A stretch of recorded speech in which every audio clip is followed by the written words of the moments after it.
सत साहे। प्यारे ज्ञानी पुरुषों, पिछली वीडियो में आपने सुना नास्तिक और आस्तिक उनके बारे में। अब हमें देखना है कि इंसान की जब मृत्यु होती है तो नास्तिक अपनी मृत्यु को डांट के देखे, लेकिन आस्था और नास्ता दोनों बात बराबर है। नकारात्मक और सकारात्मक ऊर्जाएं होती है उनमें। जो इंसान यूं कह दे कि सब कुछ मैं कर सकता हूँ, तो जरा इस दुनिया में गरीब लोग हैं, कोई अमीर है, कोई रोगी है, कोई जोगी है, कोई भोगी है, और कोई वैज्ञानिक है, कोई डॉक्टर है, कोई राजा है, कोई रंक है, ये सब क्यों है? भिन्न भिन्न क्या कारण है? अगर कह दे कि ये इंसान की अपनी करामात है, तो ये करामात अपनी नहीं हो सकती। हाँ, एक बात को माना जाता है कि जब प्रकृति ने हमें बनाया तो हम सबको बराबर बनाया है, लेकिन पूरे संसार में आप खोज करके देखिए, हर एक की शक्ल अलग अलग मिलेगी, लेकिन 7 आदमियों की शक्ल मिलती है एक दूसरे में। पूरे संसार में 7 की मिलती होती है। इसलिए हमें जानना और पहचानना है कि ये जो हमारा शरीर बनाने वाला है, ये कौन है? क्या ये शरीर इंसान बना सकता है? इंसान तो केवल एक माध्यम है, बनाने वाला कोई और है, पालन पोषण करने वाला और है। और इसके साथ साथ आपको याद दिलाना चाहूँगा कि आप किसी धर्म का इतिहास उठाकर देखिए। हमारे अगर हिंदू संस्कृति का इतिहास उठाते हैं तो उसमें ब्रह्मा विष्णु महेश, ब्रह्मा पैदा करता है, विष्णु हमारा पालन पोषण करता है, और शिव हमारा विनाश करता है। और उसके ऊपर चलकर तीनों की ताकत होती है। वो ताकत हमारी सतगुरु की ताकत होती है, या गॉड लाइट होती है, यानी परमात्मा का प्रकाश होता है। अंग्रेजी में चलिए, गॉड शब्द है जी से जनरेशन, जो जनरेट करता है, जो जनरेशन पैदा करता है। ओ से ऑर्गेनाइजर, ऑर्गेनाइजेशन है वो उसका पालन पोषण करता है। और डी से डिस्ट्रॉय करता है, उसको नष्ट करता है। और इन तीनों के ऊपर होता है गॉड लाइट। फिर हम उर्दू में देखें, अल्लाह ताला बिस्मिल्लाह, ताला होता है ब्रह्मा, बिस्मिल्लाह विष्णु, और अल्लाह होता है शिव, और इसके ऊपर होता है खुदा का नूर। और फिर हम साइंस में देखें, न्यूट्रॉन, प्रोटॉन, इलेक्ट्रॉन, और इसके ऊपर एटम। अब हमें जानना होगा और पहचानना होगा कि हम नास्तिक कहाँ हो सकते हैं, आस्तिक कहाँ हो सकते हैं।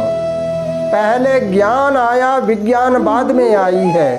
पहले संत महात्माओं ने अपना अध्ययन किया और अध्ययन करके देखा कि ब्रह्मांड में क्या क्या चीज़ें हैं और कैसे कैसे चल रहा है।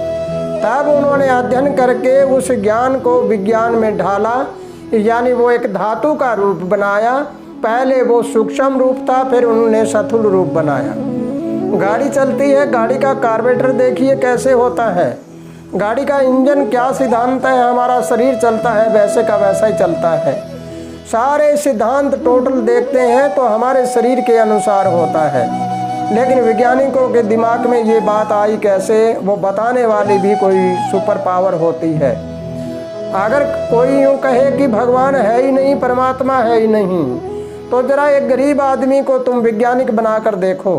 एक गरीब आदमी, बिल्कुल गरीब आदमी है, उसको तुम पढ़ाना शुरू कर दो, उसको BA MA डिग्रियां और डिग्रियां, बड़ी बड़ी डिग्रियां करा के देखो, नहीं पढ़ सकता वो पढ़ाई नहीं कर सकता।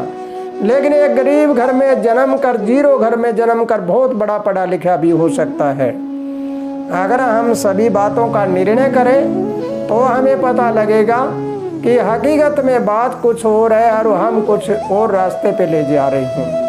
इसलिए मेरे प्यारे ज्ञानी पुरुषों, जो भी हमारी इस वीडियो को सुने, इस बात के ऊपर कांटा मार दें। नास्तिक या आस्तिक, नास्तिक दुनिया में कोई किसी के प्रति नास्तिक हो सकता है, टोटल नास्तिक नहीं हो सकता। आस्तिक है वो किसी के प्रति आस्तिक हो सकता है, सारे के सारे आस्तिक नहीं हो सकता। कोई किसी को मानता है, कोई किसी को मानता है, कोई किसी को मानता है। अंत समय में वही समय आता है जिसका प्राण निकलता है, तो वो तो एक जैसे निकल कर जाना तो वायुमंडल में है।